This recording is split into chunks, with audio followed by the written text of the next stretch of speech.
আসসালামু আলাইকুম, hello everyone. আজকে আমরা রিয়েল অ্যানালাইসিস রিমেন ইন্টিগ্রালের দুটি থিওরেমের স্টেটমেন্ট এবং তাদের প্রুফ দেখব। সো প্রথম থিওরেমের স্টেটমেন্ট একটু দেখে নিন।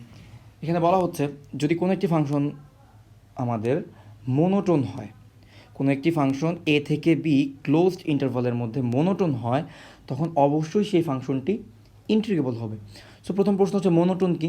সো মোনোটোন হতে পারে ফাংশনটি মোনোটোন ইনক্রিজিং হতে পারে ফাংশনটি মোনোটোন ডিক্রিজিং। সো মোনোটোনটা কি? মোনোটোনটা হচ্ছে কোনো একটি ফাংশন যদি ক্রমান্বয়ে বৃদ্ধি পায় অথবা ক্রমান্বয়ে হ্রাস পায় তখন তাকে বলা হয় মোনোটোন ফাংশন, অর্থাৎ সেটা ক্রমান্বয়ে বৃদ্ধি পাবে অথবা সে ক্রমান্বয়ে হ্রাস পাবে। সো আমরা এখানে এক্সাম্পল দেখি যে আমাদের এ থেকে বি এই ক্লোজড ইন্টারভালের মধ্যে এখানে যে ফাংশনের গ্রাফটি দেখছি আমরা, এই ফাংশনের গ্রাফটি কিন্তু ক্রমান্বয়ে বৃদ্ধি পেয়েছে, অর্থাৎ তার প্রিভিয়াস পয়েন্টের থেকে তার পরের পয়েন্টের ফাংশন ভ্যালু কিন্তু অবশ্যই বড়, স্ট্রিক্টলি গ্রেটার দেন। সো এই ধরনের কেসে আমরা বলি এই ফাংশনটি হবে মোনোটোন ইনক্রিজিং ফাংশন। এবং আবার উল্টা কেসটা যদি দেখি এ থেকে বি এই যে ক্লোজড ইন্টারভালটা রয়েছে এর মধ্যে কিন্তু আমাদের এই ফাংশনের গ্রাফটা ক্রমান্বয়ে হ্রাস পেয়েছে, তাই তার পরবর্তী পয়েন্টের যে কোনো একটি পয়েন্টের পরবর্তী পয়েন্টের ফাংশন ভ্যালুটা অবশ্যই তার আগের পয়েন্টের ফাংশন ভ্যালু হচ্ছে ছোটো হবে, স্ট্রিক্টলি ছোটো হবে। তাই এই ধরনের ফাংশনকে বলা হয় মোনোটোন ডিক্রিজিং ফাংশন। তাই আমাদের স্টেটমেন্টের মিনিংটা হচ্ছে যদি আমাদের ফাংশনটি এই দুইটা কেসের কোনো একটা কেসের মতো হয় তখন সেই ফাংশনটি অবশ্যই রিমেন ইন্টিগ্রেবল হবে। এখন আমাদের সেটা প্রুফ করতে হবে। সো আমরা মনোটোন ইনক্রিজিং ধরে প্রুফটা করব। সো মনোটোন ডিক্রিজিংটা সেম ম্যানারে করা যাবে। সো আমরা আমাদের ধরে নিচ্ছি আমাদের ফাংশনটি হচ্ছে monotone increasing. So monotone increasing function কিন্তু অবশ্যই বাউন্ডেড হয়, এটা বলার কোনো অপেক্ষা রাখে না। যেহেতু এ থেকে বি বাউন্ডেড সেট, তাহলে এই ফাংশনটি অবশ্যই মনোটোন ইনক্রিজিং যেহেতু বাউন্ডেড হবে। এবং আরেকটা জিনিস খেয়াল করার বিষয় আছে এখানে, যে মনোটোন ইনক্রিজিং ফাংশনের ক্ষেত্রে তার যে এন্ড পয়েন্ট থাকে, রাইট এন্ড পয়েন্ট থাকে, অর্থাৎ বি হচ্ছে তার একটা এন্ড পয়েন্ট, এই বি পয়েন্টেই কিন্তু আমাদের ফাংশনের সুপ্রিমাম থাকবে, অর্থাৎ এই ইন্টারভালের মধ্যে সবচেয়ে বড় ভ্যালু কত ফাংশনের, সবচেয়ে বড় ভ্যালু হবে এফ অফ বি, সবচেয়ে ছোট ভ্যালু কত এফ অফ এ। অর্থাৎ যদি ফাংশনটি মোনোটোন হয় তখন কিন্তু আমি এটা সুপ্রিমাম ইনফিমাম ওই ইন্টারভালের মধ্যে বলে দিতে পারবো। তাই আমরা বলতেছি এফ অফ বি হচ্ছে আমাদের আপার বাউন্ড, এফ অফ এ হচ্ছে আমাদের লোয়ার বাউন্ড। এবং আমরা ধরে নিচ্ছি আমাদের যে পার্টিশন রয়েছে সেই পার্টিশনের মধ্যে সবচেয়ে বড় যে পার্টিশনটা আছে সেটাও আমার কি একটি পজিটিভ সংখ্যা থেকে ছোট হবে, এবং সেটা কিন্তু সবসময় আমাদের স্যাটিসফাই করাতে হয় যে সবচেয়ে বড় পার্টিশনটাও আমাদের ডেল্টা নামক একটি পজিটিভ সংখ্যা থেকে ছোট, এটা কিন্তু আমাদের স্যাটিসফাই করাতে হয়। সো আমরা এই ডেল্টার পরিবর্তে আমরা এই ভ্যালুটাকে ডেল্টা হিসেবে কনসিডার করছি, আমরা যে কোনো পজিটিভ সংখ্যাই ধরতে পারি এবং এই ভ্যালুটাও অবশ্যই একটি পজিটিভ সংখ্যা হবে, কারণ অ্যাপসাইলন একটি পজিটিভ সংখ্যা, epsilon always greater than zero হয়। এবং f B minus F a অবশ্যই জিরো থেকে বড় হবে, তার সাথে ওয়ান যোগ করছি সেটা জিরো থেকে বড় হবে, তাই এই সংখ্যাটা একটি পজিটিভ সংখ্যা।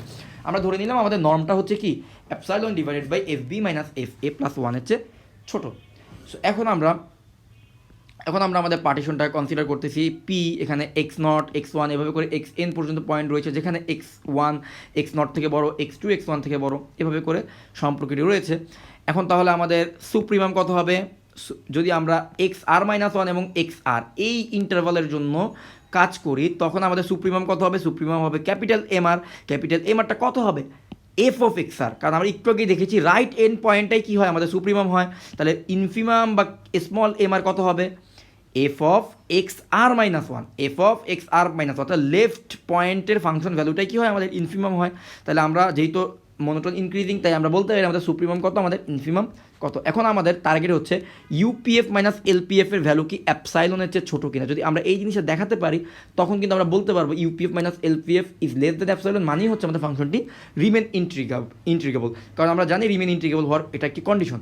সো আমরা ইউপিএফ আর এলপিএফ এর ভ্যালুটা আমরা এখানে বসিয়ে দিই। ইউপিএফ মানে কি আপার সাম, সো আপার সাম কী হবে? M capital M one delta one যোগ capital M two delta two, তাই এটাকে আমরা লিখতে পারি summation of capital M R into delta R, আর এটাকে লিখতে পারি লোয়ার সামকে লিখতে পারি summation of small M R into delta R. So এখান থেকে যদি আমরা ডেল্টা আরকে কমন নেই তো আমরা লিখতে পারি capital M R minus small M R into X R minus one. আমরা ডেল্টা আর এর পরিবর্তে কিন্তু এই জিনিসটা বসাতে পারি, কারণ ডেল্টা আর বলতে ছিল দুইটা পয়েন্টের মধ্যবর্তী পার্থক্য উইথ। সো আমরা এটা বলতে পারি এক্স আর মাইনাস ওয়ান আর এক্স আর, এই দুইটা পয়েন্টের পার্থক্য কিন্তু x R minus one. So এখন আমরা আমাদের এই জিনিসটা আবার একটু লক্ষ্য করি।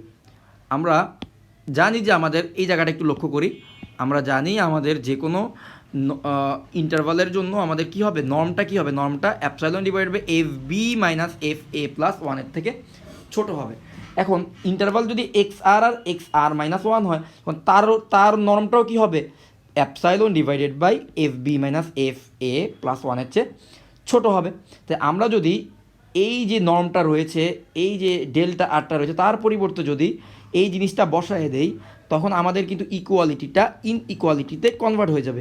এবং এর চেয়ে কে বড়? এর চেয়ে কিন্তু এই epsilon divided by F B minus F A plus one বড়। তাই আমরা বড় সংখ্যা বসালে আমাদের ইনইকুয়ালিটিটা গ্রেটার দেন হয়ে যাবে, ইকুয়ালিটিটা গ্রেটার দেনে কনভার্ট হবে। তো এটা তার পরিবর্তে আমরা জিনিসটা লিখলাম এবং আমাদের capital M R minus small M R এর সামেশনটা আগের মতোই থাকলো, যেখানে আর এর ভ্যালু কিন্তু 1 থেকে শুরু করে এন পর্যন্ত চলতে থাকবে। এখন আমরা ক্যাপিটাল এম আর এর পরিবর্তে লিখতে পারি F of X R, small M R এর পরিবর্তে লিখতে পারি F of X R minus one. ঠিক আছে, তো এবার যদি আমরা সামেশনটা করি, সামেশনে যদি আর এর ভ্যালু একবার 1 বসাই, তাহলে আমরা পাচ্ছি F of X one minus F of X naught. এইভাবে আর এর ভ্যালু যদি 2 বসাই, আমরা পাবো F of X two minus F of X one. So এভাবে দেখা যাবে প্রত্যেকটি ফাংশন ভ্যালু কিন্তু কাটাকাটি চলে যাবে। সো কাটাকাটি কি সবশেষে আমরা পাবো শুধুমাত্র F of x N minus F of X not, যেখানে এফ অফ এক্স এন হচ্ছে এফ অফ বি এর সমান এবং এফ অফ এক্স নট হচ্ছে এফ অফ এ এর সমান। আমরা জানি এই জিনিসটা সামেশন করলে এটাই হবে। সো আমরা এই ভ্যালুটা বসিয়ে দিলাম। সো এখন একটা ব্যাপার হচ্ছে যে F of F B minus F of F A একটি ভ্যালু এবং নিচে রয়েছে F of F B minus F of F A plus one, অর্থাৎ F of F B minus F of F A চেয়েও বড় একটি ভ্যালু। তাহলে নিচে বড় একটি ভ্যালু, উপরে ছোট একটি ভ্যালু। তাই তাদের কাটাকাটি করলে কি হবে? এখানে একটি ভগ্নাংশ চলে আসবে। তাহলে অ্যাপসাইলন ডিভাইডেড বাই, তাহলে অ্যাপসাইলনের সাথে আমাদের কি চলে আসবে? কোনো একটি ভগ্নাংশ চলে আসবে, যে কোনো একটি ভগ্নাংশ চলে আসতে পারে অ্যাপসাইলনের সাথে। তার মানে সেটা কিন্তু ইকুয়াল হবে কার থেকে? সেটা আপার সাম মাইনাস লোয়ার সামের সমানকে, আপার সাম মাইনাস লোয়ার সামের সমান হচ্ছে যে কোনো একটি ভগ্নাংশ ইন্টু অ্যাপসাইলন। তার মানে খুব ছোট একটি অ্যাপসাইলন তার সমান। তাহলে আপার সাম মাইনাস লোয়ার সামের চেয়ে অ্যাপসাইলন অবশ্যই বড় হবে। তার মানে আমরা লিখতে পারি UPF minus LPF is less than epsilon. যেহেতু এটা কাটাকাটি করলে আমরা ভগ্নাংশ পাবো, তাই আমরা এই ইকুয়ালিটির পরিবর্তে আমরা ইনইকুয়ালিটি লিখতে পারি।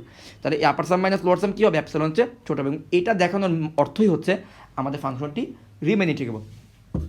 এখন আমরা পরের থিওরেমটা যাই, সেটার প্রুফটা একটু দেখি।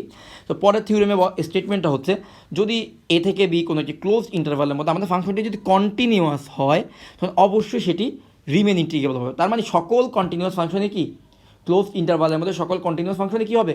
রিমেন ইন্টিগ্রেবল হবে। সো এটা আবার প্রুফটা একটু দেখে নিই। তো ফাংশনটি যদি এ থেকে বি ক্লোজ ইন্টারভালের মধ্যে কন্টিনিউয়াস হয়, তার মানে অবশ্যই ফাংশনটি বাউন্ডেডও হবে। আর বাউন্ডেড আর কন্টিনিউয়াস যদি হয়, তাহলে অবশ্যই এমন একটি অ্যাপসাইলন গ্রেটার দেন 0 হবে, এক্সিস্ট করবে, এবং এমন একটি ডেল্টা গ্রেটার দেন 0 এক্সিস্ট করবে, যার জন্য কী হবে?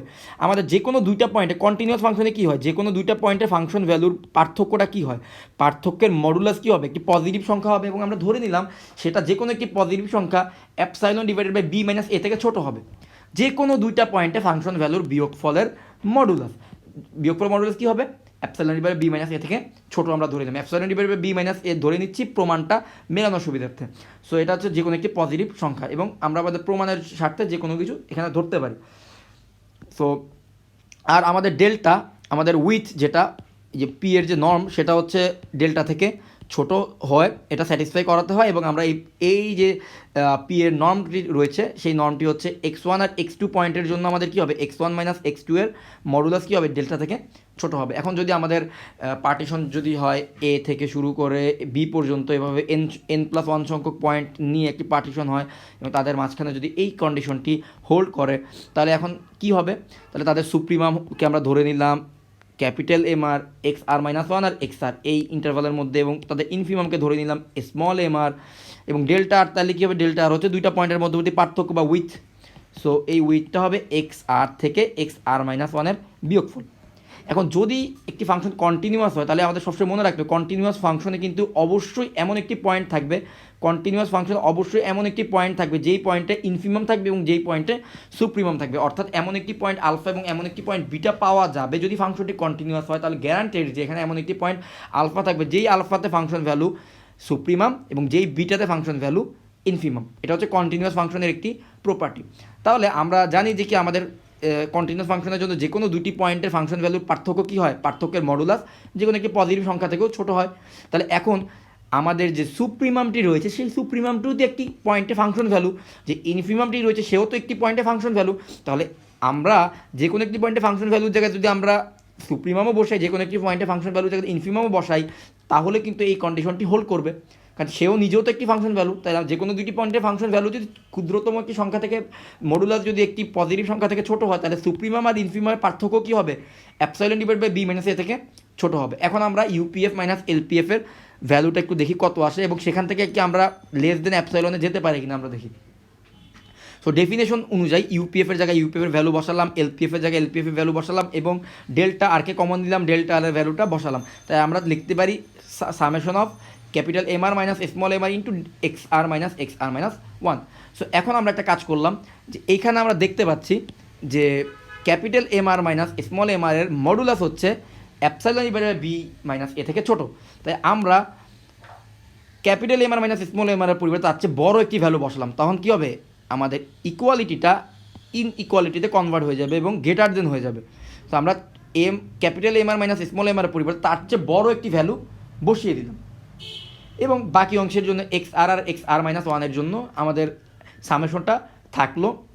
এবং এখানে যদি আমরা আর ইজিক্যাল টু 1 থেকে এন পর্যন্ত এখানে আর এর ভ্যালু বসাতে থাকি, তখন আমরা কিন্তু সব শেষে সব কাটাকাটি গিয়ে শুধুমাত্র বি মাইনাস এ পাবো। তো এখান থেকে যদি বি মাইনাস এ কেটে দিই, তাহলে আমরা পেয়ে যাচ্ছি UPF minus LPF is less than epsilon. এবং এটার মিনিংই হচ্ছে আমাদের ফাংশনটি রিমেন ইন্টিগ্রাল। অর্থাৎ কোনো একটি ফাংশন যদি বাউন্ডেড একটি ইন্টারভাল এ থেকে বি এর মধ্যে কন্টিনিউয়াস হয়, তখন অবশ্যই সেই ফাংশনটি কী হবে? রিমেন ইন্টিগ্রেবল হবে। তো এটাও কিন্তু আমরা প্রুফ করে ফেললাম। সো আজকের ভিডিও এ পর্যন্তই।